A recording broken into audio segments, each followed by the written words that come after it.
हनुमान बहुत शक्तिशाली है, लेकिन उनका पूजन इसलिए है कि वो विनम्र बहुत है। जब लक्ष्मण को मूर्छा आई और भगवान ने सोचा कि मेरा ये सबसे बड़ा संकट कौन हर सकता है। देखो भगवान सबके संकट हरते हैं, भगवान के जीवन पे संकट आया तो उन्होंने किसको पुकारा? उन्होंने हनुमान से कहा कि तुम जाओ और संजीवनी लेके आओ। तो जब आकाश में हनुमान चले तो सूरज निकला हुआ था। आकाश में तो सूरज होता ही है, दिन कभी डूबता नहीं है। हमारी माँ पृथ्वी हमें गोदी में लेकर हमारे पिता सूरज की ओर से पीठ कर लेती है। माँ को दोष दे नहीं सकते तो पिता को दोष देते हैं कि दिन डूब गया है। दिन कभी डूबता नहीं है, दिन तो निकला रहता है। सूर्य कभी अस्त नहीं होता। कैलाश भैया ने गाया, क्या कभी अंबर में। तो बेटा सूरज कभी डूबता नहीं है। तो सूरज आकाश में मिला, और अगर सूरज इधर निकल जाता जहां लक्ष्मण लेटे हुए थे तो भगवान के जीवन का सबसे बड़ा संकट आ जाता। उनका भुजा जैसा भाई, जिसे वो अपनी भुजा कहते हैं दाहिनी, वो पृथ्वी छोड़ जाता। अब भगवान सहन न कर पाते तो इतना बड़ा काम करने गए, और कितने ताकतवर थे। पंच तत्वों में से एक पवन के बेटे हैं। सूरज से मिले तो उन्होंने कितनी विनम्रता से बात की। रवि भाई सूरज से बोले, हे सूरज इतना याद रहे संकट एक सूरज वंश पे है। ये नहीं कहा कि मैं तुम्हारे लिए प्रार्थना कर रहा हूं, तुम्हारा ही खानदान है ना, सूर्यवंशी राम का भाई परेशान है, तुम भी सूर्य हो तो आप ही के खानदान का काम करने जा रहा हूं। विनम्रता देखना आप कितने पोलाइट हैं, है ना। ये सूरज इतना याद रहे संकट एक सूरज वंश पे है। लंका के नीच राहु द्वारा आघात दिनेश अंश पर है।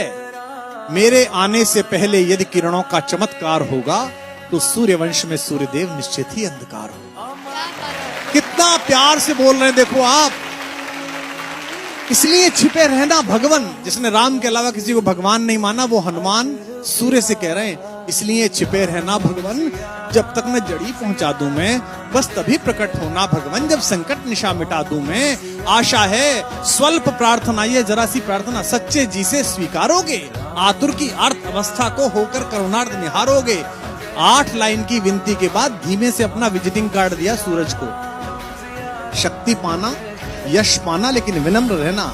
आशा है स्वल्प प्रार्थना ये सच्चे जी से स्वीकारोगे, आतुर की आर्त अवस्था को होकर करुणार्थ निहारोगे। अन्यथा क्षमा करना दिनकर, अंजनी तने से पाला है, बचपन से जान रहे हो तुम हनुमत कितना मतवाला है।